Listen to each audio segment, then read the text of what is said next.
ശ്രീനാരായണ ഗുരുദേവൻ്റെ തൃപ്പാദങ്ങളിൽ കോടി കോടി പ്രണാമം. ശ്രീനാരായണ ഗുരുദേവൻ ബഹുമുഖ പ്രതിഭയായിരുന്നു, അദ്വൈതിയായിരുന്നു, മഹാനായ മഹർഷിയായിരുന്നു, പ്രതിഭാതനായ കവിയായിരുന്നു, സ്നേഹസമ്പന്നനായ കരുണാമയനായ സാമൂഹ്യ പ്രവർത്തകനായിരുന്നു. രോഗികൾക്ക് ഗുരുദേവൻ്റെ സാന്ത്വന സ്പർശം കൊണ്ട് രോഗം മാറുന്ന തരത്തിലുള്ള ചൈതന്യവത്തായ മഹാപുരുഷനായിരുന്നു.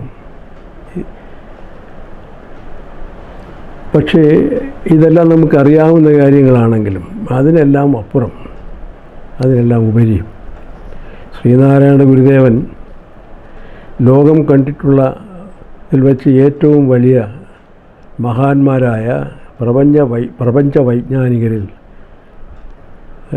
സമുന്നതമായ സ്ഥാനം വഹിച്ചിരുന്ന ഒരു മഹാപുരുഷനാണ്. പ്രപഞ്ചവിജ്ഞാനം എന്ന് പറയുന്നത് നിങ്ങൾക്കറിയാം, കോസ്മോളജിയാണ്. അപ്പോൾ ആ അർത്ഥത്തിൽ ഗുരുദേവൻ സമുന്നതനായ ലോകമെമ്പാടുമുള്ള ശാസ്ത്രജ്ഞരുടെ അങ്ങനെ അറിയപ്പെടേണ്ട മഹാപുരുഷനാണ്, അല്ലെങ്കിൽ ശാസ്ത്രജ്ഞനാണ് ശ്രീനാരായണ ഗുരുദേവൻ. ശ്രീനാരായണ ഗുരുദേവൻ്റെ വിവിധ പ്രവർത്തനങ്ങളെക്കുറിച്ച്, അദ്ദേഹത്തിൻ്റെ സാമൂഹ്യ രംഗത്തെ പ്രവർത്തനങ്ങൾ, ആത്മീയ രംഗത്തെ പ്രവർത്തനങ്ങൾ, അദ്ദേഹത്തിൻ്റെ കൃതികൾ വിവിധ ഭാഷകളിൽ, അത് മലയാളത്തിലും സംസ്കൃതത്തിലും തമിഴിലുമുള്ളവ ഇംഗ്ലീഷിലേക്ക് ട്രാൻസ്ലേറ്റ് ചെയ്യുവാനും വിവർത്തനം ചെയ്യുവാനും അത് എൻ്റെ വ്യാഖ്യാനം എഴുതുവാനും അതോടൊപ്പം തന്നെ അതിന് ഭാഷ്യം കൂടെ രചിക്കുവാനുമുള്ള മഹാഭാഗ്യം സിദ്ധിച്ച ഒരു ഗ്രന്ഥകാരനാണ് ഞാൻ. ഒരുപക്ഷേ നിങ്ങൾ അറിഞ്ഞിട്ടുണ്ടാകും, ഈ അടുത്ത കാലത്ത് ഇന്ത്യയുടെ വൈസ് പ്രസിഡൻറ്റ് ശ്രീ വെങ്കയ്യ നായിഡു അദ്ദേഹം പ്രകാശനം ചെയ്ത എൻ്റെ നോട്ട് മെനി ബട്ട് വൺ എന്ന ഗ്രന്ഥസംശയം, അതിൽ ഈ തരം കാര്യങ്ങളെല്ലാം വളരെ വിശദമായി ഞാൻ വിശദീകരിച്ചിട്ടുണ്ട്. ഗുരുദേവനെ ഞാൻ ആ ഗ്രന്ഥത്തിൽ എനിക്ക് വിശേഷിപ്പിക്കാൻ തോന്നിയത് ഇങ്ങനെയാണ്. യോഗശാസ്ത്രത്തിൽ എൻ്റെ പഠനങ്ങളുടെ അടിസ്ഥാനത്തിൽ എനിക്ക് തോന്നിയതാണ്. യോഗശാസ്ത്രത്തിൽ ഗുരുദേവൻ പതഞ്ജലിയാണ്, അല്ലെങ്കിൽ പതഞ്ജലിക്ക് സമാനമാണ്. അതുപോലെ ത്യാഗത്തിൽ ഗുരുദേവൻ ശ്രീബുദ്ധന് സമനാണ്. വിജ്ഞാനത്തിൽ ശങ്കരന് സമനാണ്. ഭരണതന്ത്രത്തിൽ മനുവിന് സമനാണ്. അതുപോലെ ദയാവാത്സല്യത്തിൽ ജീസസ് ക്രിസ്തുദേവന് തുല്യനാണ്. കരുണയുടെ കാര്യത്തിലാകട്ടെ അദ്ദേഹം മുഹമ്മദ് നബിക്ക് തുല്യനായിരുന്നു. അപ്പോൾ ഈ തരത്തിലുള്ള അനവധി വിശേഷണങ്ങൾ പൂർണ്ണമായും അർഹിക്കുന്ന മഹാപുരുഷനായിരുന്നു ശ്രീനാരായണ ഗുരുദേവനെങ്കിലും നിർഭാഗ്യവശാൽ ഈ മഹാപുരുഷനെ, ഈ മഹാപണ്ഡിതനെ, ഈ മഹർഷിയെ, ഈ ശാസ്ത്രജ്ഞനെ ലോകമെമ്പാടുമുള്ളവരുടെ മുമ്പിലേക്ക് ആനയിക്കുവാനും, അല്ലെങ്കിൽ ആ വിജ്ഞാനത്തെ ആനയിക്കുവാനും അവരുടെ ഹൃദയങ്ങളിലേക്ക് അറിവിലേക്ക് അത് പകർത്തുവാനും നമുക്ക് ഇപ്പോഴും കഴിഞ്ഞിട്ടില്ല എന്നുള്ള ഒരു ദുഃഖസത്യമുണ്ട്. ഞാൻ വിസ്മരിക്കുന്നില്ല ശ്രീ നടരാജ ഗുരുദേവൻ്റെ തന്നെ നേർശിഷ്യനായിരുന്നു നടരാജ ഗുരു. ഈ കാര്യത്തിൽ നല്ലൊരു പങ്ക് വഹിച്ചിട്ടുണ്ട്. ലോകമെമ്പാടും സഞ്ചരിച്ച് സമ്മേളനങ്ങളും അതുപോലുള്ള ചർച്ചാ ക്ലാസ്സുകളും ഒക്കെ നടത്തിയിട്ട് ഗുരുദേവൻ്റെ കൃതികളെ ഇംഗ്ലീഷ് ഭാഷയിൽ തന്നെ, ഉദാഹരണത്തിന് ആത്മശതകം, ഇംഗ്ലീഷിലേക്കാക്കി അത് എൻ്റെ പഠനം ഒക്കെ നടത്തിയിട്ടുണ്ട്. അത് വിസ്മരിക്കുന്നില്ല. പക്ഷേ അതിന് ശേഷം വേണ്ടത്ര പ്രചാരം ഗുരുദേവൻ്റെ സന്ദേശങ്ങൾക്ക്, ദർശനങ്ങൾക്ക് കൊടുക്കുവാൻ നമുക്ക് കഴിഞ്ഞിട്ടില്ല എന്നുള്ള ഒരു സത്യം ഉണ്ടെന്നുള്ള കാര്യമാണ് ഞാൻ ഓർമ്മപ്പെടുത്തിയത്. അപ്പോൾ ഗുരുദേവനെപ്പറ്റി അനേക സംശയങ്ങൾ, ചോദ്യങ്ങളുണ്ട്. ഗുരുദേവൻ ഇത്ര വലിയ ആളാണോ? ഇത്രയും വലിയ മഹാനാണോ? ശാസ്ത്രജ്ഞനാണോ? പ്രപഞ്ച വൈജ്ഞാനികനാണോ? ഈ അദ്വൈതത്തിലെ അറിയപ്പെട്ട ഏറ്റവും ഈ വ്യാസനും ആദിശങ്കരനും ശേഷം വന്ന മഹാനായ പിന്തുടർച്ചക്കാരനായിരുന്നു എന്നൊക്കെയുള്ള ചോദ്യങ്ങൾ ധാരാളം വരാറുണ്ട്. എന്നെ വളരെ അതിശയിപ്പിച്ച ഒരു ചോദ്യമുണ്ട്. ഒരു സന്യാസിയാണ്, ഒരു മഠത്തിലെ സന്യാസിയാണ് എന്നോട് ചോദിച്ചത്, സാറ് ഈ പുസ്തകത്തിലെ ശാസ്ത്രബന്ധമായിട്ട് ഗുരുദേവൻ്റെ കൃതികളെ വ്യാഖ്യാനിക്കുന്നു. പക്ഷേ ഗുരുദേവൻ എവിടെ പോയാണ്, ഏത് ക്ലാസ്സിലിരുന്നാണ് ശാസ്ത്രം പഠിച്ചത്? അപ്പോൾ നിങ്ങളൊക്കെ ക്ലാസ്സിലിരുന്ന് പഠിച്ച പാഠങ്ങളൊക്കെയാണോ ഗുരുദേവനും പഠിച്ചത്? ഞാൻ പറഞ്ഞു, സ്വാമി, ഈ തരം ചോദ്യം അങ്ങ് ഇതിന് മുമ്പിനാലേ ചോദിക്കേണ്ടതായിരുന്നു മറ്റൊരാളെക്കുറിച്ച്. അത് വേറെ ആരുമല്ല, വേദവ്യാസനെക്കുറിച്ച്. ഈ ബ്രഹ്മസൂത്രത്തിൻ്റെ കർത്താവായ ബാദരായണൻ, അതായത് വേദവ്യാസ മഹർഷിയും, അദ്ദേഹത്തോട് നിങ്ങൾക്കിത് ചോദിക്കാമായിരുന്നു, അങ്ങ് എവിടെ പോയാൽ ഇത് പഠിച്ചത്? അപ്പോൾ അതിന് പ്രത്യേക പഠനത്തിൻ്റെ ഒന്നും ആവശ്യമില്ല. നമ്മളൊക്കെ പഠിക്കണം, നമുക്കതിനുള്ള പരിമിതികളുണ്ട്. പക്ഷേ തപോബലമുള്ള ഒരു മഹർഷിക്ക് സ്വന്തമായി ജാഗ്രത് ഭാവത്തിൽ നിന്ന് സ്വപ്നത്തിലേക്ക്, സുഷുപ്തിയിലേക്ക്, തുര്യഭാവത്തിലേക്ക് കടന്ന് സ്വയം ബ്രഹ്മമായി തീർന്ന ഒരു മഹർഷിക്ക് ഇതൊന്നും അതിശയമുള്ള കാര്യമല്ല. അവർ കാണാത്ത പാഠങ്ങളില്ല, അവരറിയാത്ത കാര്യങ്ങളില്ല, അവർക്ക് ഇന്നലെയില്ല, നാളെയില്ല, എല്ലാം ഇന്ന് കാണുന്നത് പോലെ എല്ലാം കാണും. അവർക്ക് സ്ഥലം പ്രശ്നമല്ല. അവരിവിടെ ഇരുന്നാലും ഇവിടെ ഇരിക്കുമ്പോഴും, അവർ ചന്ദ്രനിലിരുന്നാലും, അവർ ചൊവ്വയിലിരുന്നാലും, ഈ പ്രപഞ്ചത്തിൻ്റെ ഏത് കോണിലുള്ള ഏത് ഗ്രഹത്തിലിരുന്നാലും അവർക്കെല്ലാം ഒരുപോലെ കാണാൻ കഴിയും. അല്ലെങ്കിൽ ഇരുന്ന് അവിടെ ഇരിക്കുന്നത് പോലെ തന്നെ അവർക്ക് നേരിട്ട് കാണാൻ കഴിയും. അപ്പോൾ പിന്നെ എവിടെയാണ് ഈ തരത്തിൽ പഠനത്തിൻ്റെ ആവശ്യം? ഒരു പക്ഷേ നിങ്ങൾക്കറിയാം, ഗുരുദേവൻ ഒരുപാട് രോഗികളെ ചികിത്സിച്ചിട്ടുണ്ട്. ഞാൻ മുമ്പേ പറഞ്ഞല്ലോ, സാന്ത്വന സ്പർശമാണ് ഗുരുദേവൻ കൊടുക്കുന്നത്. ഒരു പക്ഷേ ഒരു പഴം അല്ലെങ്കിൽ ഒരു ഗ്ലാസ് വെള്ളം എടുത്ത് കൊടുത്തിട്ട് ഗുരുദേവൻ അത് കുടിക്കാൻ പറയും. ആരോടാണെന്ന് അറിയാമല്ലോ. ഈ രോഗം മൂർച്ഛിച്ച് നമ്മുടെ നാട്ടിലെ വൈദ്യന്മാരെല്ലാം, മഹാവൈദ്യന്മാരെല്ലാം ഉപേക്ഷിച്ച് ഡോക്ടർമാരെല്ലാം, ആധുനിക വൈദ്യശാസ്ത്രത്തിൻ്റെ ആളുകളായിരിക്കുന്ന ഡോക്ടർമാരെല്ലാം ഉപേക്ഷിച്ച് ഇനി രക്ഷയില്ല എന്ന് പറഞ്ഞ് വരുന്ന അവസ്ഥയിൽ ചിലപ്പോൾ അയൽവാസികൾ പറയാറുണ്ട്, തൃപ്പാദങ്ങളെ ഒന്ന് കാണിച്ചാലോ, തൃപ്പാദങ്ങളെ കാണിച്ചാൽ ഈ ആൾ രക്ഷപ്പെടില്ലേ? അപ്പോൾ അവർ സാധാരണഗതിയിൽ അന്ന് ഒക്കുന്ന വാഹനം ഒരുപക്ഷെ കസേര എടുത്തുകൊണ്ട് പോയിട്ട് ഗുരുദേവൻ്റെ മുമ്പിലേക്ക് പോയി ഗുരുദേവൻ്റെ സമക്ഷത്തിൽ എത്തിക്കുന്നത്. അപ്പോൾ അവിടെ ഗുരുദേവന് ഇങ്ങനെ ഒന്ന് നോക്കും. നോക്കിയതിന് ശേഷം ഗുരുദേവന് ഒരു പക്ഷേ ഒരു പഴം എടുത്ത് കയ്യിൽ കൊടുക്കും, അല്ലെങ്കിൽ ഏതെങ്കിലും ഒരു ഇല പിച്ചിട്ട് അവിടെ നിന്ന് ഇങ്ങനെ ഞെവിടിയിട്ട് അത് കൈ കൊടുക്കും, വെള്ളം കുടിക്കാൻ കൊടുക്കും. അത് കഴിഞ്ഞിട്ട് നടന്ന് കിടക്കുന്ന ആളോട് പോലും എഴുന്നേറ്റ് പോകാൻ പറഞ്ഞാൽ എഴുന്നേറ്റ് പോയിട്ടുള്ള സംഭവങ്ങൾ ധാരാളമുണ്ട്. ജീവൻ നഷ്ടപ്പെടുമെന്ന് ഉറപ്പായ ഭാഗത്തുനിന്ന് നേരെ എഴുന്നേറ്റിരുന്ന് സംസാരിച്ച് ആരോഗ്യത്തോടെ കൂടെ തിരിച്ചു പോയ അനവധി സംഭവങ്ങളുണ്ട്. ഇതെങ്ങനെയാണ് സംഭവിക്കുന്നത് ആരെങ്കിലും ആലോചിച്ചിട്ടുണ്ടോ? പലരും അത് പക്ഷേ ഇതൊക്കെ അതിശയം പറഞ്ഞു വയ്ക്കുന്നതാണെന്ന് പറഞ്ഞിട്ടുണ്ടാകും. പക്ഷെ അല്ല, ഗുരുദേവന് ബ്രഹ്മമായി തീരാൻ കഴിയുന്ന ആളാണെന്ന് ഞാൻ പറഞ്ഞു നിമിഷ നേരത്തെ, കാരണം ആവശ്യമുള്ളപ്പോൾ. അപ്പോൾ രോഗിയെ കാണുമ്പോൾ ഒന്ന് നോക്കിക്കഴിയുമ്പോൾ ഈ രോഗിയുടെ തലമുറകളായിട്ടുള്ള അവസ്ഥ, അയാളുടെ ഇപ്പോഴത്തെ രോഗം, അതിന് വേണ്ടി വരുന്നത് ഭൗതികശാസ്ത്രത്തിലൊരു ഒരു മാർഗമാണ്. അത് ക്വാണ്ടം എൻറ്റാങ്കിൾമെൻ്റ് എന്ന് പറയും. ഗുരുദേവൻ്റെ ശരീരത്തിലെ ഒരു കണം, ഒരു ഊർജ്ജകണം അതേ തലത്തിലുള്ള ആ രോഗിയുടെ ശരീരത്തിലെ ഒരു ഊർജ്ജകണവുമായിട്ട് എൻറ്റാങ്കിൾ ചെയ്യുക, കൂട്ടിപ്പടർത്തിയിട്ട് ഈ രോഗിയും ഗുരുദേവനും ഒന്നായി മാറുന്നൊരു സമയമുണ്ട്. അപ്പോൾ അയാളുടെ വേദന സ്വയം അനുഭവിച്ചറിയാം. അപ്പോൾ അങ്ങനെ അനുഭവിച്ചറിയുമ്പോൾ അതിൽ നിന്ന് അയാളുടെ പഴയ കാലത്ത്, അതായത് അത് അയാളുടെ അച്ഛൻ്റെ അല്ലെങ്കിൽ അമ്മയുടെ രണ്ട് വഴിക്കുമുള്ള തലമുറകളുടെ എല്ലാം ശരീരത്തിൻ്റെ സ്വഭാവം, അതിൻ്റെ DNA അതുപോലുള്ള മറ്റ് ഡീറ്റെയിൽസൊന്നും നമ്മളിപ്പോൾ പഠിക്കുന്നെങ്കിലും അങ്ങനെ ആ തരത്തിലുള്ള കാര്യങ്ങൾ പോലും ഉള്ളിൽ കണ്ടുകൊണ്ട് ഉള്ള ചികിത്സയായിരിക്കും കൊടുക്കുന്നത്. ആ ചികിത്സ കഴിയുമ്പോൾ ഈ പ്രപഞ്ച നിയമം അനുസരിച്ച് ഉള്ളതിനെ ഇല്ലാതാക്കാനും ഇല്ലാത്തതിനെ സൃഷ്ടിക്കുവാനും സാധ്യമല്ല എന്ന് ഒരു നിയമമുണ്ട്. അത് ന്യൂട്ടൻ്റെ ആധുനിക ശാസ്ത്രത്തിനാണെങ്കിൽ ന്യൂട്ടൻ്റെ ലോ ഓഫ് കൺസർവേഷൻ ഓഫ് മാറ്ററിൻ്റെ എനർജിയുണ്ട്.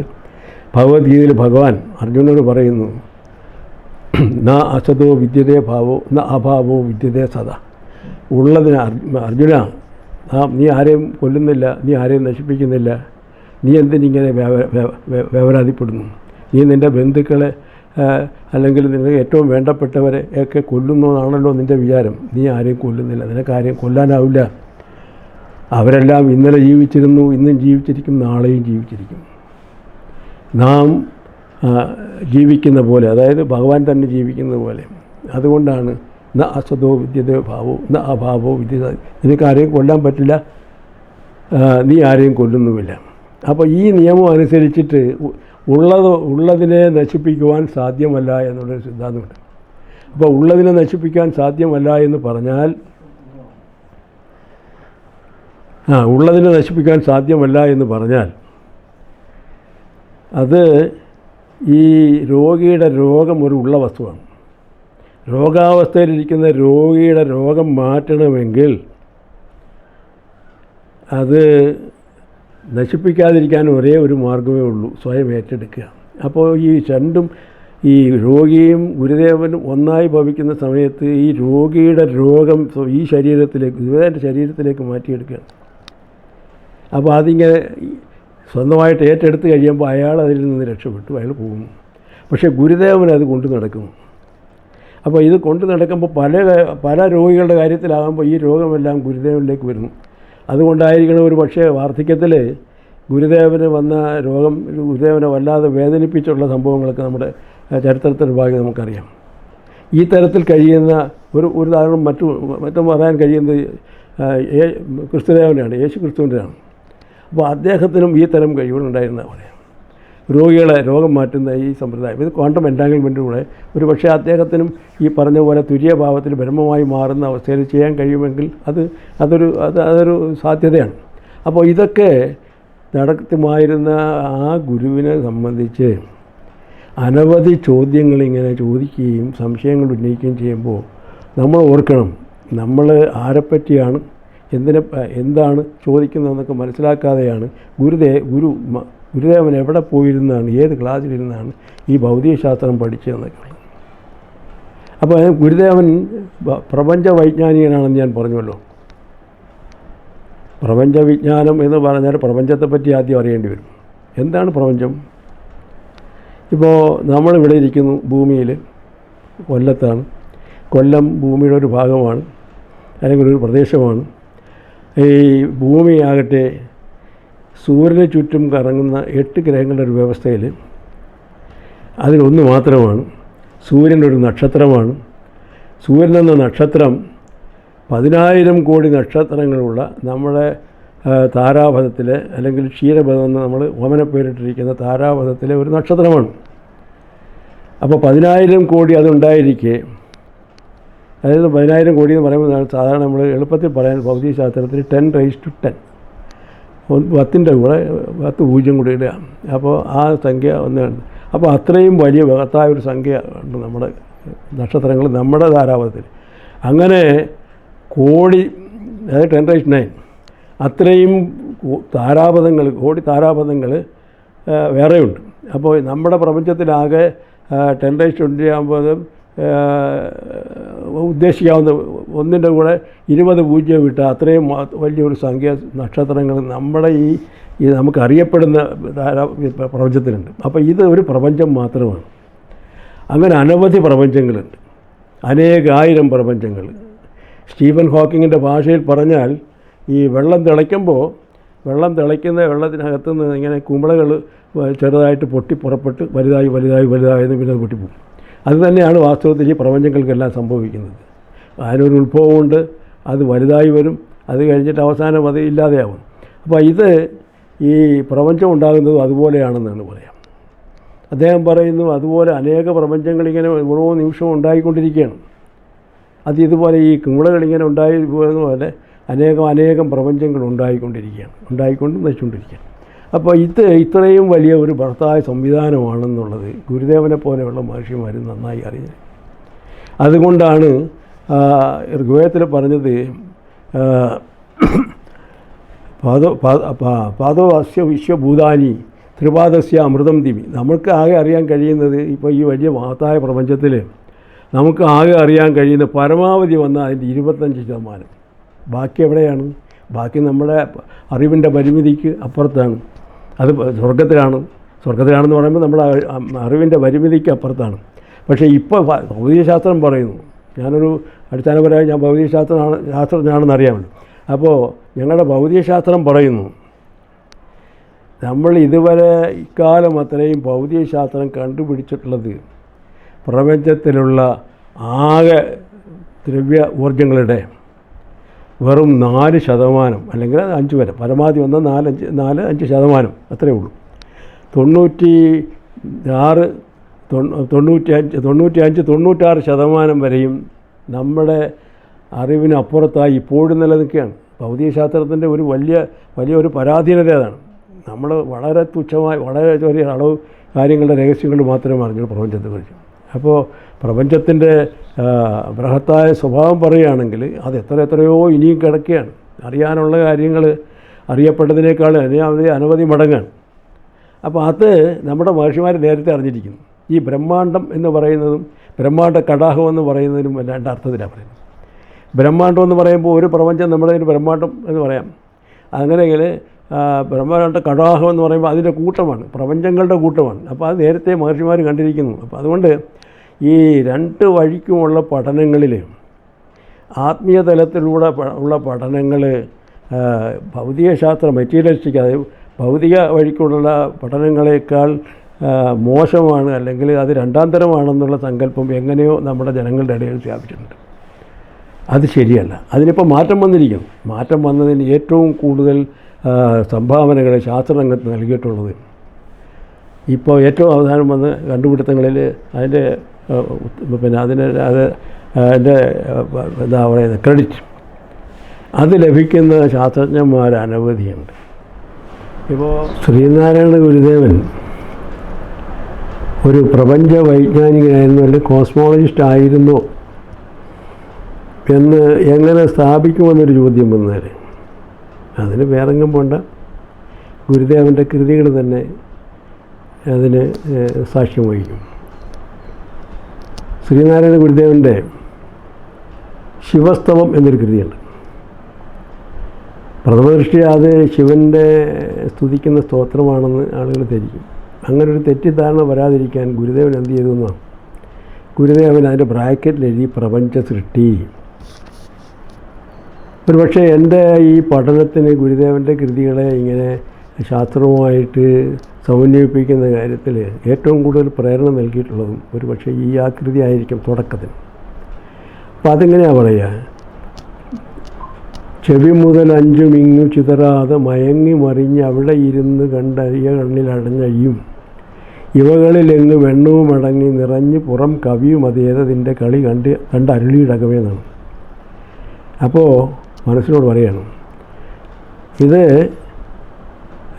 ഈ കാണുന്ന പ്രപഞ്ചമെല്ലാം ഇങ്ങനെ വ്യാകൃതമായി വികസിതമായി ബൃഹത്തായ രീതിയിൽ കാണുന്നതിന് മുമ്പ് ഇതെല്ലാം ഒരു അരിയ കണ്ണിൽ അടങ്ങിയിരുന്നതെന്ന് വെച്ചാൽ അതിൽ ഉൾക്കൊണ്ടിരുന്നതാണ്. അപ്പോൾ അതാണ് അരിയ കണ്ണെന്ന്, വിശിഷ്ടമായൊരു കണ്ണിൽ അടങ്ങിയിരുന്നതാണ്.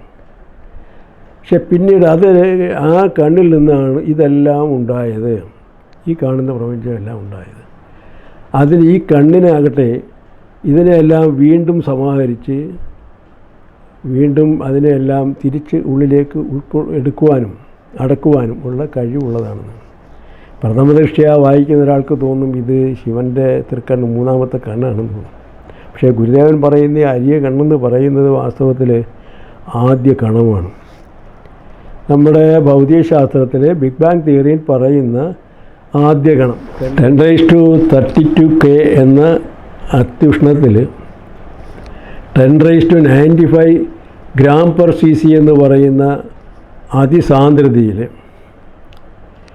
അതുപോലെ വളരെ വളരെ വളരെ വളരെ ചെറിയൊരു കണം എന്ന് വിശേഷിപ്പിക്കാവുന്ന വണ്ണം 10⁻⁻35 സെൻറ്റിമീറ്റർ വ്യാസമുള്ള ഒരു കണമായിട്ട്, അതായത് ഈ കാണുന്ന പ്രപഞ്ചമെല്ലാം അതിൽ ഉൾക്കൊണ്ടിരുന്നു എന്നാണ് നമ്മുടെ ബിഗ് ബാങ് തിയറിയുടെ വാദം. അപ്പോൾ അത് ആ കണം പൊട്ടിത്തെറിച്ചാണ് ഈ കാണുന്ന പ്രപഞ്ചമെല്ലാം ഉണ്ടായതാണെന്ന് പറയുമ്പോൾ, അതിന് മുമ്പ് ആ കണത്തിനുള്ളിലായിരുന്നു നാം കാണുന്ന ഈ ദ്രവ്യമെല്ലാം, ഈ ഊർജമെല്ലാം, ഈ സമയവും എല്ലാം അതിലടങ്ങിയിരുന്നു എന്നാണ് പറയുക. അപ്പോൾ സമയം ഉണ്ടാകുന്നത് അപ്പോഴാണെന്നൊരു സങ്കല്പം അതിൽ അന്ന് പുലർത്തിയിരുന്നത് ഇപ്പോൾ ശരിയല്ല എന്ന് നമ്മൾ സ്ഥാപിച്ചിട്ടുണ്ട്.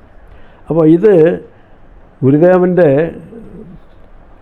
ശിവസ്തവത്തിലെ ആദ്യ പദ്യം ഞാൻ ചൊല്ലിയ ആ പദ്യം നിങ്ങൾക്കറിയാം. ഇത് കേട്ടാലത് വളരെ ലളിതമാണ്, പച്ച മലയാളമാണ്. പക്ഷേ അതിൻ്റെ ഉൾക്കരുത്ത് നിങ്ങൾ പരിശോധിച്ചാൽ വളരെ വളരെ ആഴങ്ങളിലേക്ക് ചെല്ലുന്നതാണ്. വാസ്തവത്തിൽ അത് ബിഗ് ബാങ് തിയറി, പ്രപഞ്ച സൃഷ്ടിയെപ്പറ്റി പറയുകയാണ്.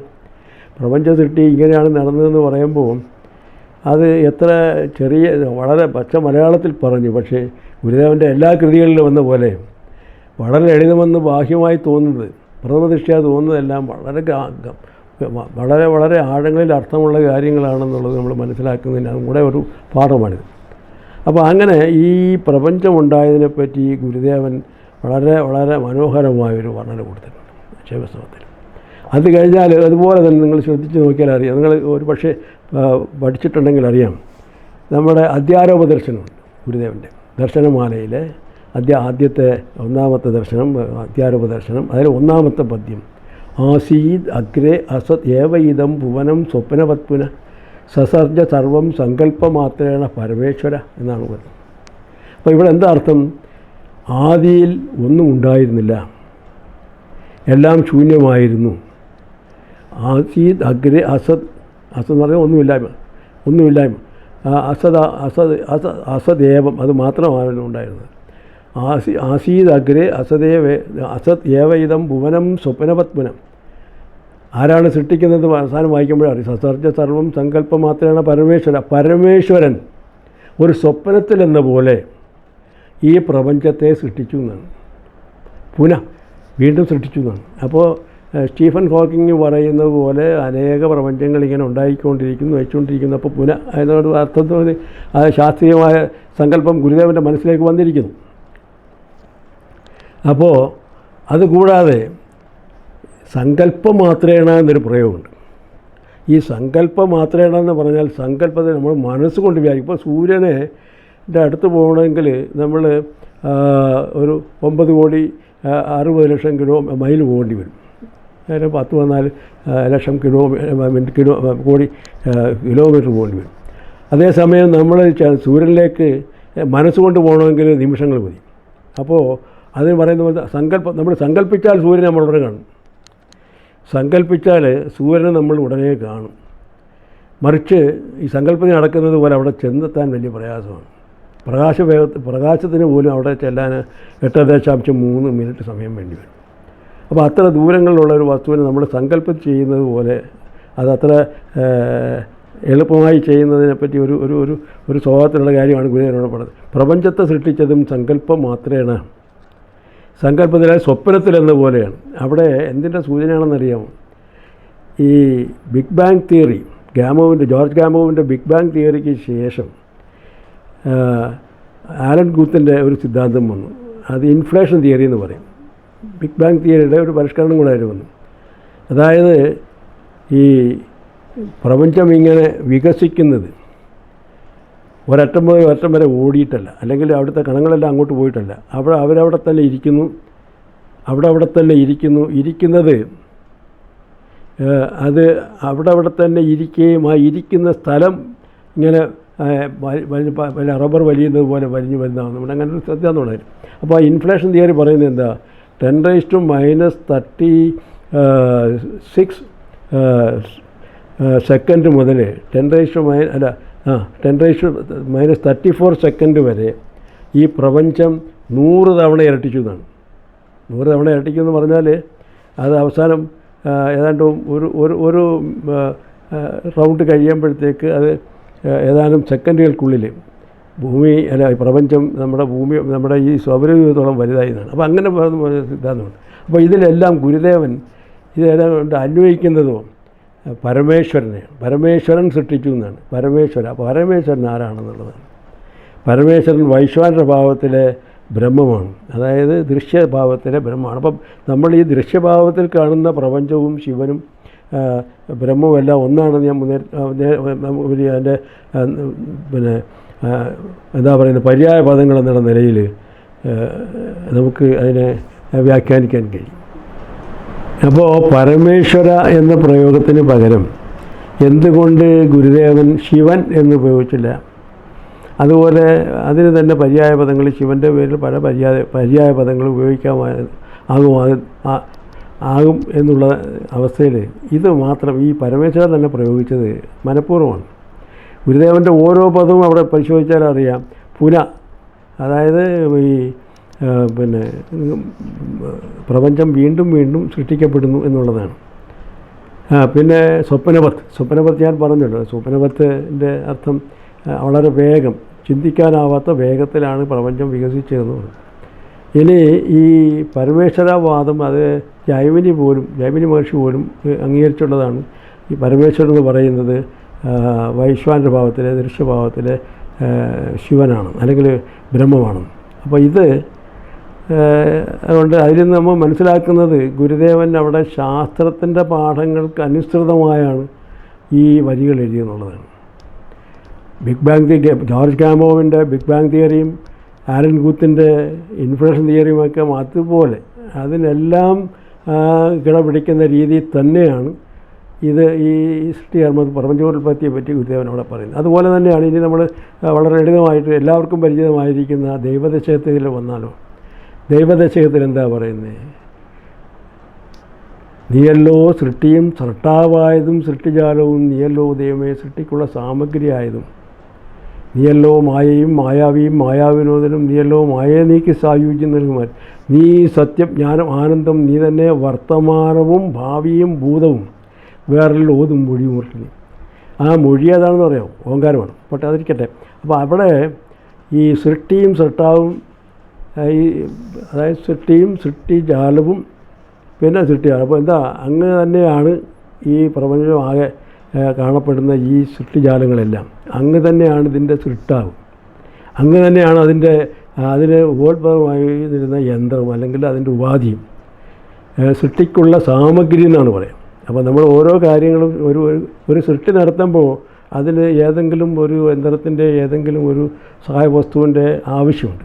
അപ്പോൾ അതുകൊണ്ട് ഇതെല്ലാം അങ്ങാണ്, അപ്പോൾ അങ്ങ് തന്നെയാണ് എല്ലാം എന്ന് പറയുന്നിടത്ത് ഇപ്പോൾ ഭൗതികശാസ്ത്രം പറയുന്നതെല്ലാം ഏതോ ഒരു സബ്സ്ട്രാറ്റം, ഇതെല്ലാം അടങ്ങിയിരുന്ന ഒരു സബ്സ്ട്രാറ്റത്തിൽ നിന്നാണ്, ഒരു ഊർജ്ജ കണത്തിൽ നിന്നാണ് ഇതെല്ലാം ഉണ്ടായിത്തീർന്നതെന്നുള്ള സ്ട്രിങ് തിയറിയോ അല്ലെങ്കിൽ അതുപോലുള്ള ഇപ്പോഴത്തെ ലേറ്റസ്റ്റ് ക്വാണ്ടം തിയറിയൊക്കെ അതാണ് പറയാം. അപ്പോൾ ഇതുകൊണ്ട് നമ്മൾ മനസ്സിലാക്കേണ്ടത് ഈ പറയുന്ന ദൈവദശകവും പറയുന്നത് ഒരേ കാര്യമാണ്. ഇതിലെല്ലാത്തിൻ്റെയും സൃഷ്ടാവിൻ്റെ കാര്യം പ്രപഞ്ച സൃഷ്ടിയെ പറ്റിയാണ്. അപ്പോൾ പ്രപഞ്ച സൃഷ്ടിയെ പറ്റി ഇത്ര മനോഹരമായി ഒരു മഹർഷിയും ശാസ്ത്രത്തിന് യോജിക്കുന്ന രീതിയിൽ ഇതെവിടെയും പറഞ്ഞു കണ്ടിട്ടില്ല. അതുകൊണ്ട് ഗുരുദേവൻ അതിൽ നിന്ന് വ്യത്യസ്തനായി നിൽക്കുന്നു. ഇനി നമുക്ക് നോക്കേണ്ടത് ഗുരുദേവൻ്റെ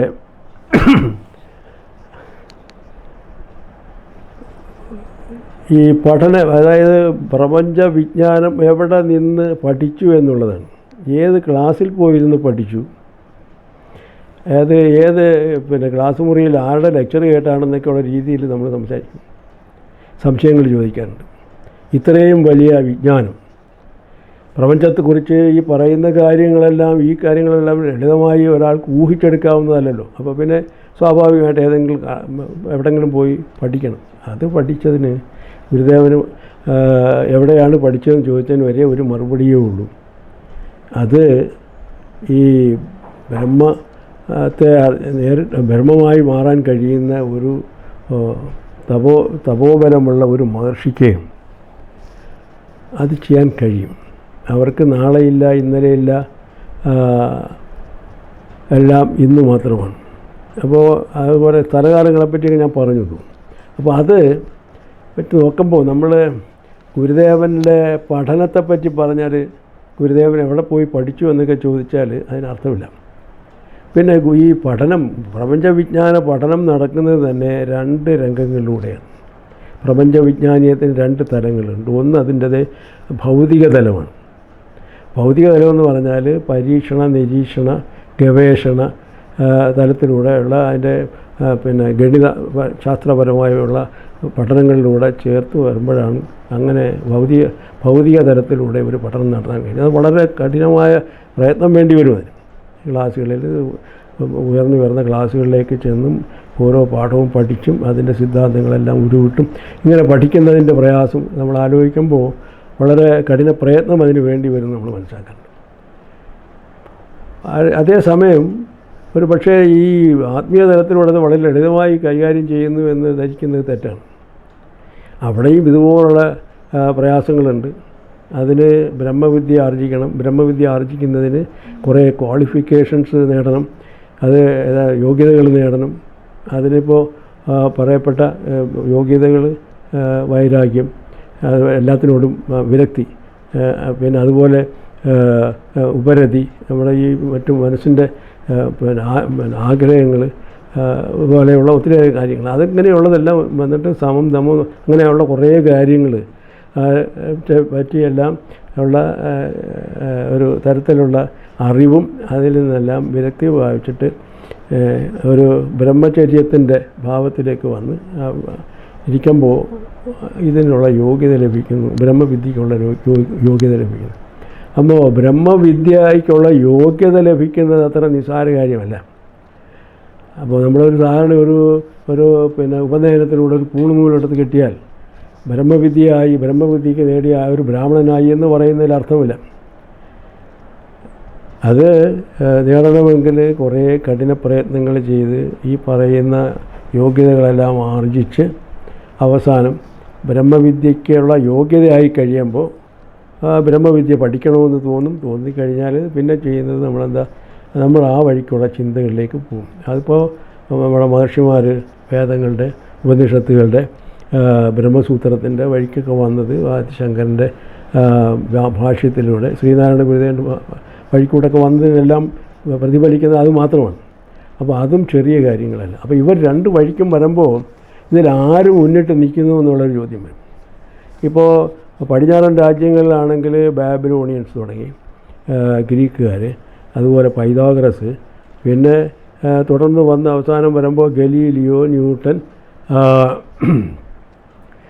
പിന്നെ ഐൻസ്റ്റൈൻ, പിന്നെ നീൽസ് ബോർ, ഷ്രോഡിഞ്ചർ, ഹീസൻബർഗ്, പൗലി തുടങ്ങിയ അനവധി ശാസ്ത്രജ്ഞർ, സ്റ്റീഫൻ ഹോക്കിംഗ്, ഏറ്റവും അവസാനം ഈ യു ഗവറട്ട്, പിന്നെ സത്യേന്ദ്രനാഥ് ബോസ്, ഐൻസ്റ്റൈനുമായിട്ട് കൊളാബറേറ്റ് ചെയ്യാൻ കഴിഞ്ഞ ഇന്ത്യൻ മഹാനായ ശാസ്ത്രജ്ഞനാണ്. ഒരു പ്രത്യേക ഭൗതികശാസ്ത്ര വിഭാഗത്തിൻ്റെ ഉപജ്ഞാതാവ് തന്നെയാണ്.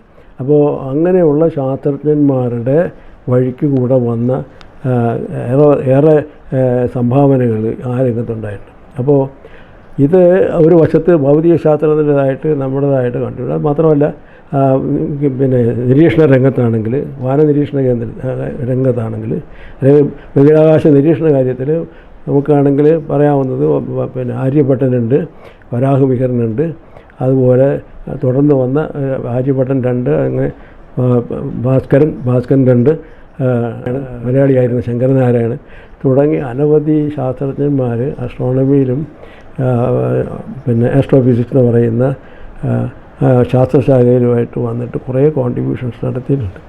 അപ്പോൾ ഇതെല്ലാം ഒരു വഴിക്ക് ഭൗതിക തലത്തിലൂടെ വന്നതായിരിക്കുമ്പോൾ ഈ തലത്തിലൂടെ വന്നത് ഞാൻ നേരത്തെ പറഞ്ഞതുപോലെ മഹർഷിമാരുടെ തലമുറകളാണ്. അപ്പോൾ അവിടെ ഗുരുദേവനെല്ലാം അവസാനിക്കുന്നു.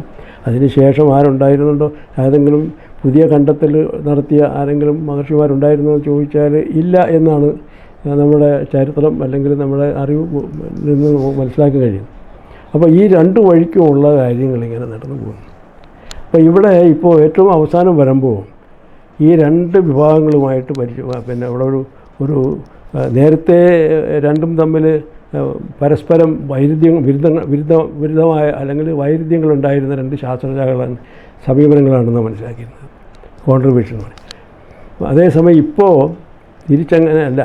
ഇപ്പോൾ ഒരു മാറ്റം വന്നിട്ടുണ്ട്. മാറ്റം വന്നിരിക്കുന്നത് ഒരു പക്ഷേ ഏൻഷ്യൻ്റെ കാലം മുതലാണ്. ഏൻഷ്യൻ ഞാൻ കേട്ടറിഞ്ഞിട്ടുള്ളത് അല്ലെങ്കിൽ പഠിച്ച് മനസ്സിലാക്കിയിട്ടുള്ളത് പല രംഗത്തു നിന്നുമുള്ള അറിവിൽ നിന്ന് എനിക്ക് തോന്നിയിട്ടുള്ളത് പിന്നെ ഈ ഏഷ്യൻ പലപ്പോഴും പറയുമായിരുന്നു, എനിക്ക് ഭഗവത്ഗീത എൻ്റെ മനസ്സിൻ്റെ സംഘർഷങ്ങൾ മാറ്റാൻ ഞാൻ എപ്പോഴും എടുത്ത് വായിക്കാറുള്ളത് ഭഗവത്ഗീതയാണ്. അതുപോലെ ഷോഡിഞ്ചർ ഈ അതിനുവേണ്ടി സംസ്കൃതം തന്നെ പഠിച്ചു. സംസ്കൃതം പഠിച്ചത് മാത്രമല്ല, അദ്ദേഹം വലിയ ഈ ഇന്ത്യൻ ഫിലോസഫിയോട് ഭാരതീയ ദർശനങ്ങളോട് വളരെ കൂറ് പുലർത്തിയിരുന്ന ശാസ്ത്രജ്ഞനാണ് ഷോഡിഞ്ചർ. ക്വാണ്ടം മെക്കാനിക്സിൻ്റെ പൈതൃകം അദ്ദേഹത്തിനാണുള്ളത്. ക്വാണ്ടം വേവ് മെക്കാനിക്സ് വരുന്നത് ഷോഡിഞ്ചറാണ്. ഹീസൻബർഗ് അതുപോലെ ദൈവവിശ്വാസിയായിരുന്നു. ഇനി നമുക്ക് ശ്രീനാരായണ ഗുരുദേവൻ്റെ കൃതികളിൽ ഈ ശാസ്ത്ര പാഠങ്ങളുമായിട്ട് അല്ലെങ്കിൽ ശാസ്ത്ര സിദ്ധാന്തങ്ങളുടെ കണ്ടെത്തലുകളുമായിട്ട് ആത്മീയ സിദ്ധാന്തങ്ങളുടെ കണ്ടെത്തലുകളെ സമന്വയിപ്പിക്കുന്നത് എവിടെയൊക്കെയാണെന്ന് നോക്കാം. ഏതാനും ചില ഉദാഹരണങ്ങൾ, അനവധി കാര്യങ്ങളുണ്ടെങ്കിലും അനവധി ഉദാഹരണങ്ങളുണ്ടെങ്കിലും ചില നമുക്ക് കാരണം നോക്കാം. ഇപ്പോൾ ബിഗ് ബാങ് തിയറിയുടെ കാര്യം ഞാൻ നേരത്തെ പറഞ്ഞു, ജോർജ് കാമോണ്ട്. അതും ശിവസ്തവത്തിലെ വ്യാഖ്യാനവും അല്ലെങ്കിൽ പറയുന്ന കാര്യവും ഒന്നാണെന്നും അല്ലെങ്കിൽ വളരെ സമാനങ്ങളാണെന്നും നമ്മൾ കണ്ടുവരും. അതുപോലെ ഇനി നമ്മുടെ ചിച്ചട ചിന്തനം എന്ന് പറഞ്ഞാൽ ഗുരുദേവൻ്റെ കൃതിയിൽ ഗുരുദേവൻ പറയുന്നു, നമ്മുടെ മുമ്പിനാലെ ഇരിക്കുന്ന ഈ കുടം നാം കാണുന്നതിന് മുമ്പിനാലെ ഉണ്ടായിരുന്നോ എന്ന് ചോദിച്ചാൽ ഉണ്ടായിരുന്നുവെന്ന് പറഞ്ഞാൽ അത് ശുദ്ധ അസംബന്ധമാണ്. പിന്നെയോ അത് ഉണ്ടായിരുന്നില്ല. അപ്പോൾ മറ്റൊരാൾ വന്ന് പറയുകയാണ്, ഞാൻ ഇതിനെ മുമ്പിനാലേ കണ്ടിട്ടുണ്ടല്ലോ. അപ്പോൾ ഗുരുദേവൻ തന്നെ അതിന് മറുപടി പറയുന്നു, കണ്ടയിടത്ത് കണ്ടവൻ ഉണ്ടെന്നല്ലാതെ കാണാത്തയിടത്ത് കണ്ടവനുണ്ടാവുന്ന എങ്ങനെ. അതായത് അയാളെ സംബന്ധിച്ച് അയാൾ കണ്ടിട്ടുണ്ട്, ഈ കാണാത്തവനെ സംബന്ധിച്ച് അത് കണ്ടു എന്ന് പറയുന്നത് എങ്ങനെയാണെന്നാണ് വ്യാഖ്യാനം. അപ്പോൾ ഇത് വളരെ ചെറിയ കാര്യമാണെന്ന് നമുക്ക് തോന്നും. ഇവിടെ ഭൗതികശാസ്ത്രത്തിലെ ക്വാണ്ടം എൻറ്റാങ്കിൾമെൻ്റ് കാര്യം പറയുന്നത്. അവിടെ ഇവർ ഉദ്ദേശിക്കുന്നത് നമ്മളൊരു വസ്തുവിനെ കാണുമ്പോൾ മാത്രമാണ് അതുള്ളത്. ഇപ്പോൾ എൻ്റെ മുമ്പിൽ നിൽക്കുന്ന ആരെങ്കിലും നിങ്ങൾ എൻ്റെ മുമ്പിൽ നിൽക്കുമ്പോൾ ഞാൻ കാണുന്നു, പക്ഷേ നിങ്ങൾ പോയി കഴിഞ്ഞാലോ പിന്നെ എന്നെ സംബന്ധിച്ചിടത്തോളം നിങ്ങളില്ല. കാണുന്നില്ല എന്ന് മാത്രമല്ല, നിങ്ങളില്ല. ആളുകൾക്ക് വിശ്വസിക്കാൻ പ്രയാസമാണ്. അതുകൊണ്ട് തന്നെയാണ് ഗുരുദേവൻ അതിൻ്റെ അവസാന ഭാഗത്തെടുത്ത് പറയുന്നു, ഈ മന്ദബുദ്ധികൾക്കുണ്ടോ ഇത് മനസ്സിലാകുന്നു എന്ന് പറയുന്നത്. വെച്ചാൽ അന്നത്തെ മനസ്സിലാക്കാവുന്ന ആളുകളെ ആക്ഷേപിച്ച് പറഞ്ഞതല്ല, നമ്മളെ എല്ലാവരെയും സംബന്ധിച്ച് അല്ലെങ്കിൽ അന്നത്തെ ജനതയുടെ ഭൗതിക നിലവാരം ആ നിലയിലേക്ക് ഉയരാത്തതിൻ്റെ സങ്കടമാണ് ആ പറഞ്ഞത്. അത് ആരെ ഉദ്ദേശിച്ചോ അല്ലെങ്കിൽ പ്രത്യേകിച്ച് ആരെ ഉദ്ദേശിച്ചല്ല പറയാം, എങ്കിലും അതാണ് സത്യം. അപ്പോൾ ഇതുപോലെ അനവധി ഉദാഹരണങ്ങൾ. ഇപ്പോൾ എൻ്റെ മുമ്പിലിരിക്കുന്ന ഈ സാധനം ഞാൻ കാണുമ്പോഴുണ്ട് മാത്രമേ ഉള്ളൂ, അല്ലെങ്കിൽ ഞാൻ നോക്കാത്തപ്പോൾ അതില്ല എന്ന് പറഞ്ഞാൽ അതിനൊരു നല്ല കഥ പറയാം ഞാൻ ഉദാഹരണമായിട്ട്. നമ്മുടെ ശാസ്ത്രജ്ഞന്മാർ ഭൗതികശാസ്ത്രത്തിലെ ക്ലാസിക്കൽ വിശ്വാസം എന്ന് പറഞ്ഞാൽ പഴയ അത് ഓബ്ജക്റ്റീവ് റിയാലിറ്റി എന്ന് പറയാം. ഓബ്ജക്റ്റീവ് റിയാലിറ്റി എന്ന് പറഞ്ഞാൽ ഞാനിപ്പോൾ എൻ്റെ മുമ്പിലിരിക്കുന്ന ഒരു പുസ്തകം ഉണ്ടെന്ന് വയ്ക്കുക, പുസ്തകത്തിന് അതിൻ്റേതായ സ്വന്തം അസ്തിത്വമുണ്ട്. അത് ഞാൻ നോക്കിയാലും ഇല്ലെങ്കിലും അതാണ്. അതിന് ഞാൻ കൊടുക്കുന്ന അസ്തിത്വമല്ല, ഞാൻ കൊടുക്കുന്ന ഒരു സാന്നിധ്യമല്ല. അത് ഞാൻ കണ്ടില്ല എന്ന് വിചാരിച്ച് അതില്ലാതാകുന്നില്ല. പക്ഷേ ക്വാണ്ടം ഭൗതിക ശാസ്ത്രജ്ഞന്മാരുടെ ന്യായം അനുസരിച്ച് വരുമ്പോൾ അത് മറ്റൊന്നാണ്, കാണുമ്പോൾ മാത്രമേ ഉള്ളൂ. അല്ലെങ്കിൽ അതില്ല. ഞാൻ കണ്ടില്ലെങ്കിൽ നിങ്ങളിപ്പോൾ എൻ്റെ മുറിയിൽ ഇരിക്കുന്ന ഒരാൾ എൻ്റെ മുറിയിൽ നിന്ന് പുറത്ത് പോയാൽ അയാൾ എന്നെ സംബന്ധിച്ചിടത്തോളം അയാളില്ല. പിന്നെ അയാൾ വരുമ്പോൾ അയാൾ വീണ്ടും ഉണ്ടായി വരികയാണെന്നാണ്. അപ്പോൾ ഈ തർക്കം മൂത്ത് ഐൻസ്റ്റൈനും അദ്ദേഹത്തിൻ്റെ കൂടെ ഉണ്ടായിരുന്ന ഈ ക്ലാസിക്കൽ അപ്രോച്ചിന്, ഐൻസ്റ്റൈൻ പിന്നെ ആധുനിക ശാസ്ത്രത്തിൻ്റെ മോഡേൺ ഫിസിക്സിൻ്റെ ആളാണ്. പക്ഷേ എങ്കിലും പൈതൃകം തന്നെ മോഡേൺ ഫിസിക്സിൻ്റെ പൈതൃകം ഒരു വഴിക്ക് പറഞ്ഞാൽ ഐൻസ്റ്റൈനുണ്ട്. എങ്കിലും ഈ ക്വാണ്ടം ഫിസിക്സിൻ്റെ വാദഗതികളിൽ പലതും അദ്ദേഹത്തിന് യോജിപ്പില്ലാത്തത് കൊണ്ട് അദ്ദേഹവും അദ്ദേഹത്തിൻ്റെ കൂടെയുള്ള കുറേ ശാസ്ത്രജ്ഞന്മാരും അവർ ഓബ്ജക്റ്റ് ടു റിയാലിറ്റി, അതായത് ഒരു വസ്തുവിൻ്റെ അസ്തിത്വം അത് നമ്മൾ കാണുന്നത് കൊണ്ട് മാത്രം ഉണ്ടാകുന്നതല്ല, മറിച്ച് അത് അതിൻ്റെ സ്വന്തമാണ്. ഇനി മറ്റൊരു വിഭാഗം ശാസ്ത്രജ്ഞന്മാർ, വിശേഷിച്ച് ക്വാണ്ടം ഫിസിക്സിലെ ആളുകൾ, ക്വാണ്ടം ഭൗതികത്തിൻ്റെ ശാസ്ത്രജ്ഞന്മാർ, നീൽസ് ബോർ, ഷ്രോഡിഞ്ചർ, ഹീസൻബർഗ്, പൗലി തുടങ്ങിയിട്ടുള്ള ശാസ്ത്രജ്ഞന്മാർ, അവരുടെ എല്ലാം വാദം തിരിച്ചായിരുന്നു. എന്ന് വെച്ചാൽ നമ്മൾ കാണുന്നില്ലെങ്കിൽ ആ വസ്തുവില്ല. അതായത് തന്നെ ഗുരുദേവൻ്റെ വാദമാണ്. ഗുരുദേവൻ്റെ വാദം തന്നെയാണ് ക്വാണ്ടം ഭൗതിക ശാസ്ത്രജ്ഞന്മാരുടെ വാദം. അത് ഇതിങ്ങനെ തർക്കം മൂത്ത് ലോകശാസ്ത്രജ്ഞന്മാരുടെ ഒരു സമ്മേളനം ഇവിടെ ഡെൻമാർക്കിൽ വിളിച്ചു, കോപ്പൻഹേഗനിൽ. അവിടെ വെച്ച് നടന്ന ഒരു സമ്മേളനം വളരെ പ്രസിദ്ധമാണ്. അവിടെ ഇതിനെപ്പറ്റി ഇൻ്റർപ്രിട്ടേഷൻസ് ധാരാളം വന്നപ്പോൾ അവിടെ രണ്ട് ചേരി തിരിഞ്ഞുള്ള മത്സരം കഴിഞ്ഞ്, ഇങ്ങനെയുള്ള മത്സരം നടക്കുന്ന ദിവസങ്ങളിൽ ഒരു ദിവസം ഐൻസ്റ്റൈനും ഈ പറഞ്ഞ ഷ്രോഡിഞ്ചറും ഹീസൻബർഗും പിന്നെ നീൽസ് ബോറും എല്ലാം കൂടെ ഇങ്ങനെ വൈകുന്നേരം ഒരു സന്ധ്യാസമയത്ത് ഇങ്ങനെ നടക്കാൻ ഇറങ്ങിയതാണ്. അപ്പോൾ റോഡിലൂടെ നടക്കുമ്പോൾ അവരുടെ ഒരാൾ ചോദിച്ചു, ഇങ്ങനെ ക്വാണ്ടം ഭൗതിക ശാസ്ത്രജ്ഞന്മാർ ഈ വാദം പറഞ്ഞപ്പോൾ ഐൻസ്റ്റൈൻ ചോദിച്ചു, അപ്പം ഞാൻ ഈ ആകാശത്ത് ഇപ്പോൾ ചന്ദ്രനെ കാണുന്നു, ഈ കാണുന്ന ചന്ദ്രൻ എനിക്കിപ്പോൾ ഉണ്ട്, ഞാൻ എൻ്റെ തല തിരിച്ചാൽ നിങ്ങൾ പറയുന്നുണ്ടോ ചന്ദ്രൻ അവിടെ ഇല്ല എന്ന്? ഇതാര് വിശ്വസിക്കും? അപ്പോൾ മറ്റേവരൊക്കെ ജൂനിയേഴ്സ് ആയതുകൊണ്ട് ഷ്രോഡിഞ്ചറും നീൽസ് ബോറും ഒക്കെ പറഞ്ഞു, സാർ അതങ്ങനെയാണ്, അങ്ങയ്ക്ക് ആ ചന്ദ്രൻ അവിടെ ഇല്ല, അതാണ് അതിൻ്റെ സത്യം. അപ്പോൾ അദ്ദേഹത്തിൻ്റെ അല്പം ഒരു തരം ദേഷ്യത്തിൽ പറഞ്ഞു, ഐൻസ്റ്റൈൻ പറഞ്ഞു, no I don't believe, I would like the moon still be there. ഇനിയും അവിടെ എനിക്കത് താല്പര്യമില്ല, എനിക്കത് വിശ്വാസമില്ല, ചന്ദ്രൻ അവിടെ തന്നെ ഉണ്ടാവും എന്നാണ്. അപ്പോൾ അങ്ങനെയല്ല, ഇല്ല എന്ന് പറഞ്ഞവരടുത്ത് പറഞ്ഞ മറുപടിയാണ്. എന്നിട്ട് ഒരു വാചകം കൂടെ പറഞ്ഞത് ലോകപ്രയത്വമാണ്. Is it a spooky action at a distance? ഇതെന്തുവാ, ആകാശത്ത് നടക്കുന്ന ഒരു മാജിക്കാണോ, മായയാണോ? അതാണ് സാറിന് പറഞ്ഞത്. അപ്പോൾ അത്തരം കഥകൾ അതുമായിട്ട് ബന്ധപ്പെട്ടിട്ടുണ്ട്. പക്ഷെ അവിടെ ആര് ജയിച്ചു എന്ന് ചോദിച്ചു വന്നാൽ അതിന് അങ്ങനെ ഒരു ജയപരാജയങ്ങളല്ല വന്നത്. പക്ഷേ ക്വാണ്ടം ഭൗതികത്തിന് കൂടുതൽ പ്രസക്തി വരികയും അതിലൂടെ പിന്നെ പിൽക്കാലത്ത് പിന്നെ ഹ്യൂ ഗവർട്ടിനെ പോലെ ഉള്ള ആധുനിക ശാസ്ത്രജ്ഞന്മാർ അനേക പ്രപഞ്ച സിദ്ധാന്തങ്ങൾ കൊണ്ടുവരികയും ധാരാളം പുരോഗമനം ആ ഭാഗത്തുണ്ടായിട്ടുണ്ട്. അപ്പോൾ ഇപ്പോൾ ഇതെല്ലാം ഞാൻ പറഞ്ഞത് ഈ രണ്ട് ഭാഗത്തും നടക്കുന്ന പരീക്ഷണ നിരീക്ഷണ ഗവേഷണങ്ങളും എൻ്റെ ഈ പറഞ്ഞുള്ള എല്ലാ തലങ്ങളുമുള്ളത് ഇതെല്ലാം കൊണ്ടു ചെന്ന് എത്തിക്കുന്നത്, ഇപ്പോൾ ഗുരുദേവൻ്റെ കൃതികൾ പരിശോധിക്കുന്ന ഒരാൾക്ക് മനസ്സിലാകുന്നത് ഇത് രണ്ടും തമ്മിൽ ഇപ്പോൾ വലിയ അകലമില്ല, രണ്ട് ചിന്തകൾക്കും തമ്മിൽ വലിയ അകലമില്ല. വിശേഷിച്ചും ക്വാണ്ടം ഭൗതികം നിലവിൽ വന്നു കഴിഞ്ഞപ്പോൾ അതിന് കൂടുതൽ പ്രസക്തി വന്നപ്പോൾ ഗുരുദേവൻ്റെ കൃതികൾക്കും ഭാരതീയ സിദ്ധാന്തങ്ങൾക്കും കൂടുതൽ പ്രസക്തി വരും. അപ്പോൾ ഇത് ഒരു നല്ല ഒരു ശുഭോദർക്കമാണ്, ഇത് നല്ലൊരു ലക്ഷണമാണ്. അപ്പോൾ അതുകൊണ്ട് ഇപ്പോൾ ഒരു താല്പര്യം ശാസ്ത്രജ്ഞന്മാരുടെ ഇടയിൽ, പുതിയ തലമുറ ശാസ്ത്രജ്ഞന്മാരുടെ ഇടയിൽ വന്നിട്ടുണ്ട്. നമുക്ക് എത്രയോ ചോദ്യങ്ങൾക്ക് ഉത്തരമില്ലാതെ പോകുന്നു. അപ്പോൾ ഉത്തരമുള്ളതിന് വേണ്ടി നമുക്ക് ശ്രമിക്കുമ്പോൾ ഒന്നായി ശ്രമിച്ചുകൂടെ? അതായത് ഭൗതിക മാർഗങ്ങളും ആത്മീയ മാർഗങ്ങളും കലർത്തിയിട്ട് ഒന്നിച്ച് ഒരു കമ്പൈൻഡ് എഫർട്ട്, ഒന്നായ ഒരു ശ്രമം ഈ രണ്ട് ശാഖകളും കൂടെ ചേർന്ന് നടത്തിയാൽ എന്തെന്നുള്ള ഒരു ചിന്ത ഇപ്പോൾ ആധുനിക ഭൗതിക ശാസ്ത്രജ്ഞന്മാരുടെ ഇടയിൽ വന്നിട്ടുണ്ട്. അപ്പോൾ അത് ആണ് ഇപ്പോഴത്തെ അവസ്ഥ. അപ്പോൾ ഇതിനെപ്പറ്റി ഇങ്ങനെ പറഞ്ഞു പോയാൽ ഒരുപാട് ഉദാഹരണങ്ങൾ ഇനിയും പറയാനുണ്ട്. ഇപ്പോൾ ഞാൻ പറഞ്ഞതുപോലെ നേരത്തെ പറഞ്ഞത് ഞങ്ങൾ ഫിസിക്സിലാകുമ്പോൾ നമ്മൾ ദൃശ്യബന്ധം പറഞ്ഞില്ല, അതായത് കാണുമ്പോൾ മാത്രമേ ഉള്ളൂ, കാണത്തപ്പോൾ ഇല്ല എന്ന് പറയുന്ന ചില ഉദാഹരണം പറഞ്ഞു.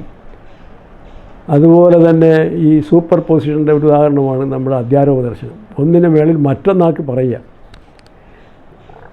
ഈ നമ്മൾ എന്താണ് അധ്യാരോപം ചെയ്യാമെന്ന് പറഞ്ഞാൽ ഒന്നിനെ മറ്റൊന്നിനോടുള്ള സാമ്യം വെച്ചും കൊണ്ട് അതാണെന്ന് സങ്കല്പിച്ച് പറയുക. ഇപ്പോൾ ഗുരുദേവൻ പറയുന്ന കഥ വേറെയാണ്, അതിൻ്റെ പിന്നിലുള്ളത് യഥാർത്ഥ വസ്തു എന്ന് പറയുന്നത് പ്രപഞ്ച സൃഷ്ടിയാണ്, പ്രപഞ്ചോൽപ്പത്തിയാണ്. അപ്പോൾ അങ്ങനെ പലതുണ്ട്. പിന്നെ ഈ അബ്സല്യൂട്ട് റിയാലിറ്റി, ഓബ്ജക്റ്റീവ് റിയാലിറ്റി എന്ന് പറയുന്നതാണ് പണ്ടത്തെ നമ്മുടെ ചിന്ത. ഒരു വസ്തുവിൻ്റെ അസ്തിത്വം അത് നമ്മൾ നോക്കിയാലും നോക്കിയില്ല അതിനുള്ളതാണ്, അതിൻ്റെ സ്വന്തമാണെന്ന് പറയുന്നൊരു വാദം. അതാണ് ഓബ്ജക്റ്റീവ് റിയാലിറ്റി, ഓബ്ജക്റ്റിൻ്റെ ബന്ധമായിട്ടുള്ളത്. മറിച്ച് സബ്ജക്റ്റീവ് റിയാലിറ്റിയാണ് ക്വാണ്ടം ഭൗതികത്തിൻ്റെ. നമ്മൾ നോക്കുന്നെങ്കിൽ സബ്ജക്റ്റീവ് ഓവർലുക്ക്, ഓവർ ഒബ്സർവേഷൻ. അപ്പോൾ അതാണ് സബ്ജക്റ്റീവ് റിയാലിറ്റി. അപ്പോൾ ഈ സബ്ജക്റ്റീവ് റിയാലിറ്റി ഇതും തമ്മിലുള്ള അകലം ഈ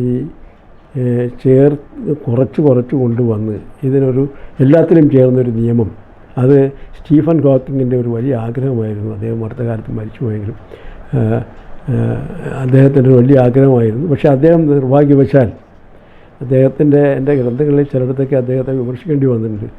ഹോക്കിങ് ഒരു പരിധി വരെ നിരീശ്വരവാദമാണ് പ്രചരിപ്പിച്ചത്. ഈ ദൈവം എന്നൊരു ഒരു ഒരു ഒരു ഒരു സൃഷ്ടാവിൻ്റെ ആവശ്യം ഇല്ല, അല്ലാതെ സ്പോണ്ടേനിയസായി ഇതെല്ലാം ഉണ്ടാകും, സ്വയം ഉണ്ടാകുന്നു. അപ്പോൾ സ്വയം ഉണ്ടാകുന്നതിനെ സംബന്ധിച്ചുള്ള ഗവേഷണ നിരീക്ഷണങ്ങളൊക്കെ പിൽക്കാലത്ത് നടന്നിട്ടുണ്ട്. അപ്പോൾ അവരുടെ കണ്ടെത്തൽ ജപ്പാൻ ശാസ്ത്രജ്ഞന്മാരുടെ ഒരു ടീം അതിൽ വർക്ക് ചെയ്തത് അവർ കണ്ടെത്തിയത് ഇതാണ്. ഈ സ്പോണ്ടേനിവിറ്റി എന്ന് പറയുന്നതിനും ഏതെങ്കിലും ഒരു കാരണം വേണം. ഉദാഹരണത്തിന് നമ്മുടെ കയ്യാലപ്പുറത്തിരിക്കുന്ന തേങ്ങയ്ക്ക് കയ്യാലയുടെ കനവും കുറച്ച് കൊണ്ടുവന്നാൽ, അല്ലെങ്കിൽ ഒരു കാര്യം ചെയ്യാം, നമ്മൾ ഒരു ചെറിയ ഒരു വെഡ്ജിന് ഒരു പിന്നെ സ്കെയിലിൻ്റെയോ മറ്റോ എഡ്ജിൽ ഈ വശം വെച്ചിട്ട് അതിൻ്റെ മേലെ ഒരു നാരങ്ങ വെച്ച് വളരെ കഷ്ടപ്പെട്ടാൽ അത് ബാലൻസ് ചെയ്തിരിക്കും. അതല്ലെങ്കിൽ നേരത്തെ വെച്ച് അങ്ങനെ വെച്ചാൽ ഒരു നാരങ്ങ അവിടെ വെച്ചിട്ട് അങ്ങോട്ടും ഇങ്ങോട്ടും മറിയാതിരിക്കാത്ത കൊണ്ടും ബാലൻസ് ചെയ്തിരിക്കാൻ പറ്റും. പക്ഷേ അത് അങ്ങനെ അങ്ങ് ഇരിക്കുന്നതിന് നമ്മളൊരു പിന്നെ ഇക്വിലിബ്രിയം എന്ന് പറയും. കയ്യാലപ്പുറത്തിരിക്കുന്ന തേങ്ങ ഉദാഹരണം പറഞ്ഞതെന്ന് വെച്ചാൽ അത് അപ്പുറത്തോട്ടും വീഴാം ഇപ്പുറത്തോട്ടും വീഴാം. ഒന്നുകിൽ അത് ആരെങ്കിലും എടുത്ത് അപ്പുറത്തോട്ടിടണം, അല്ലെങ്കിൽ അത് ഇപ്പുറത്തോട്ടിടണം. അതുവരെ അത് അവിടെ തന്നെ ഇരിക്കുമ്പോൾ അത് അസ്വസ്ഥമാണെന്നാണ് പറയുന്നത്. ആ അസ്വസ്ഥത മാറ്റുന്നതിൻ്റെ ഒരു ടെൻഡൻസി കൊണ്ടാണ് അങ്ങോട്ടോ ഇങ്ങോട്ടോ മറിയുന്നതിന് ഒന്നേ ഒരു കാറ്റടിച്ചാൽ മതി, അല്ലെങ്കിൽ ആരെങ്കിലും വന്നൊന്ന് കുടിക്കാൻ മതി, അല്ലെങ്കിൽ ആരെടുത്ത് അപ്പുറത്തോട്ട് തള്ളിയാൽ മതി. അപ്പോൾ പ്രോബിലിറ്റി വെച്ചുകൊണ്ട് അത് പറയുന്നത്. അങ്ങോട്ടും ഇങ്ങോട്ടും മറിയാനുള്ള പ്രോബിലിറ്റി 50% അപ്പോൾ തള്ളി ഇട്ട് കഴിഞ്ഞാലോ അത് 100% ഒരു വശത്തേക്ക്, മറ്റേ 0 ആയി. അപ്പോൾ അങ്ങനെ പോകുന്ന സിദ്ധാന്തങ്ങളെല്ലാം നമ്മുടെ മഹർഷിമാരും മനോഹരമായിട്ട് കൈകാര്യം ചെയ്യുന്നത്. ഗുരുദേവൻ്റെ കാലസങ്കല്പവും വളരെ വിശേഷമാണ്. ഇപ്പോൾ ഞങ്ങൾ പിന്നെ ഓരോ ഗ്രഹങ്ങളിലും ഓരോ നക്ഷത്രത്തിന് സമീപമുള്ള ആ നക്ഷത്രത്തിൻ്റെ ഭാരമനുസരിച്ച്, അല്ലെങ്കിൽ ആ ഗ്രഹത്തിൻ്റെ ഭാരമനുസരിച്ച് അതിൻ്റെ ആകർഷണബലം കൂടുന്നു. അതുകൊണ്ട് ആകർഷണബലം കൂടുമ്പോൾ സമയം ഒഴുകുന്ന റേറ്റ് അല്ലെങ്കിൽ നിരക്ക് കുറയും. അപ്പോൾ അങ്ങനെ വരുന്ന വ്യത്യാസം ഓരോ ലോകത്തും ഓരോ രീതിയിലാണ്. അതിന് നല്ലൊരു കഥ നമ്മുടെ പുരാണങ്ങളിലുണ്ട്. ഈ രൈവതൻ എന്ന് പറഞ്ഞിട്ട് ഒരു രാജാവുണ്ടായിരുന്നു. അദ്ദേഹത്തിൻ്റെ മകളാണ് രേവതി. അപ്പോൾ രേവതി പ്രായപൂർത്തിയൊക്കെ ആയി യൗവന വന്നപ്പോൾ ഒരു നല്ല സുന്ദരിയായിരിക്കുന്ന ഈ കുട്ടിക്ക്, ഈ മകൾക്ക്, ഈ രാജകുമാരിക്ക് ഒരു വരനെ കണ്ടുപിടിക്കണമെന്ന് രൈവതന് ഒരു ആഗ്രഹം. അപ്പോൾ അദ്ദേഹം നേരെ ദേവലോകത്ത് പോയി ബ്രഹ്മാവിനെ കണ്ടു. അപ്പോൾ ബ്രഹ്മാവിനെ കണ്ടിട്ട് ചോദിച്ചു. ബ്രഹ്മാവ് പറഞ്ഞു, ഇല്ല, അവിടെ നിങ്ങളുടെ പിന്നെ ഭൂമിയിൽ തന്നെ ഉണ്ടല്ലോ ബലരാമൻ എന്ന് പറഞ്ഞിട്ട് ഒരു യുവാവ്. അവൻ സുന്ദരനാണ്, വളരെ സമർത്ഥനാണ്, ധീരനാണെന്നൊക്കെ പറഞ്ഞു. അവനെ തന്നെ അവർക്ക് നല്ല വരനായിരിക്കും എന്ന് പറഞ്ഞു. അദ്ദേഹം തിരിച്ചു വരും. അപ്പോൾ ഇവിടെ സംഭവിച്ചത്, ദേവലോകത്ത് ചെന്ന് ഈ രാജാവ് മകളുമായി ചെന്ന് അവിടെ നിന്നത് ഏതാനും മിനിറ്റുകളാണ് അദ്ദേഹത്തിൻ്റെ സങ്കല്പത്തിൽ. പക്ഷേ അവിടെ വെച്ച്. ഇവിടെ വന്നപ്പോൾ ഈ ഇവർ പോകുന്ന സമയത്തുണ്ടായിരുന്ന കൊട്ടാരവും കൊട്ടാരത്തിൻ്റെ സമീപ സ്ഥലമുള്ള മറ്റ് കെട്ടിടങ്ങളും അത് അന്ന് ജീവിച്ചിരുന്ന ആളുകളോ ആരെങ്കിലുമോ ഇല്ല. അങ്ങനെ ഈ ബലരാമനെ തിരക്കി നടക്കുമ്പോൾ ഒരിടത്തൊരാൾ, ഒരു വളരെ വൃദ്ധനായിരുന്ന ഒരാളോട് ചോദിച്ചു, ഇവിടെ പണ്ടൊരു കൊട്ടാരമില്ലായിരുന്നോ, ഇങ്ങനെ രാജാവൊക്കെ ഉണ്ടായിരുന്നു? ഞാൻ കേട്ടിട്ടുണ്ട്, എത്രയോ വർഷങ്ങൾക്ക് മുമ്പ് ഇവിടെ ജീവിച്ചിരുന്ന എന്നൊരു രാജാവുണ്ടായിരുന്നു. അദ്ദേഹത്തിൻ്റെ മകൾ രേവതിയുമായിട്ടിങ്ങനെ പോയിരുന്നു, ബ്രഹ്മലോകത്ത് പോയതാണ്. അപ്പോൾ അവിടുന്ന് തിരിച്ച് അങ്ങനെ പോയതിന് ശേഷം ഞങ്ങൾക്ക് ഒന്നും അറിഞ്ഞുകൂടാതെ പോയി. അത് എത്രയോ വർഷങ്ങൾക്ക് മുമ്പാണ്, 1000 വർഷങ്ങൾക്ക് മുമ്പാണ്. അപ്പോൾ ഈ കഥ കേട്ടപ്പോൾ അതിൽ നിന്നൊരു കാര്യം മനസ്സിലായി.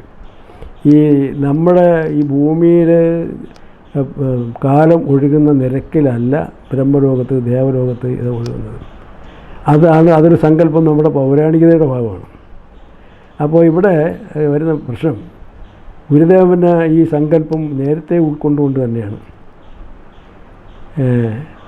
ആത്മോപദേശ ശതകത്തിൽ പറയുന്നു, പരയുടെ പാല് നുകർന്ന ഭാഗ്യവാന്മാർക്കൊരു 10,000 ആണ്ടൊരല്പനേരം അറിവ് അവരപ്രകൃതിക്ക് അധീനമായാൽ അരനൊടി 1000 ആണ്ട് പോലെ തോന്നും എന്ന് പറഞ്ഞാൽ, വ്യക്തികളെ സംബന്ധിച്ചിടത്തോളം ഈ പരയുടെ പാലെന്ന് പറഞ്ഞാൽ നന്മയുടെ, ദൈവസങ്കല്പങ്ങളുടെ എല്ലാം ആ വിചാരം, അല്ലെങ്കിൽ അതിൻ്റെ തലത്തിലുള്ള ഒരു മനസ്സിന് ഈ അരനൊടി 1000 ആണ്ട് പോലെ, അല്ല ഒരു 10,000 ആണ്ട് ഒരു അല്പനേരമായിട്ട് തോന്നും. അത് 10,000 ആണ്ടെന്ന് പറഞ്ഞാൽ ഏതാനും നിമിഷങ്ങളായിട്ട് തോന്നും. മറിച്ച് നമ്മൾ ഒരുവൻ്റെ മനസ്സ് അല്ലെങ്കിൽ അവൻ്റെ പ്രവൃത്തിയെല്ലാം ദുഷ്കർമ്മങ്ങളിലൂടെ, തിന്മയിലൂടെയാണ് പോകുന്നതെങ്കിൽ അവനെ സംബന്ധിച്ചിടത്തോളം അരനൊടി, ഒരു നിമിഷം പോലും അരനൊടി 1000 ആണ്ട് പോലെ തോന്നുന്നത്. അപ്പോൾ ഇതൊക്കെ താരതമ്യേന ആപേക്ഷികമാണെന്ന്. ഈ ആപേക്ഷികത ഗുരുദേവൻ എങ്ങനെ കണ്ടിരുന്നു? ഇതിനൊക്കെ ഇപ്പോൾ ശാസ്ത്ര ഈയിടെ നമ്മളിപ്പോൾ അടുത്ത കാലത്താണ് ഇതിനെപ്പറ്റിയുള്ള പഠനങ്ങളിലൂടെ വന്നറിയുന്നത്. ഇവിടുത്തെ സമയവും മറ്റു ലോകങ്ങളിൽ, അതായത് ഇപ്പോൾ ചൊവ്വയിലിറങ്ങിയാൽ അവിടുത്തെ സമയം, അവിടുത്തെ റേറ്റ് ഉണ്ടല്ലോ, അവിടുത്തെ റേറ്റ് ഇവിടത്തേക്കാൾ കൂടുതലും കുറവാകുന്ന അതിൻ്റെ ഭാരമനുസരിച്ചിരിക്കും. അപ്പോൾ ഓരോ ഗ്രഹത്തിൻ്റെയും ഭാരമനുസരിച്ച് അത് വളരെ വേഗത്തിലോ അതൊക്കെ. ഇപ്പോൾ ഞാൻ ഇവിടുന്ന് ഒരു ദിവസം കൊണ്ട് ഇവിടെ പോയി വരുന്നു, അത്രയും സമയം കൊണ്ട് വേറൊരു ലോകത്താണെങ്കിൽ അത് ഒരു മിനിറ്റ് കൊണ്ടോ 2 മിനിറ്റ് കൊണ്ടോ അതിൽ കുറച്ചൊക്കെ ചെയ്യാൻ കഴിയുന്ന ഒരു അവസ്ഥ. അപ്പോൾ ഇത് നല്ലൊരു ഉദാഹരണമാണ്. ഗുരുദേവൻ്റെ സങ്കല്പങ്ങളിൽ ഇതുപോലുള്ള അനവധി കാര്യങ്ങളാണ് ശാസ്ത്രത്തിൻ്റെതായിട്ട് സമന്വയിപ്പിച്ച് പോകുന്നത്.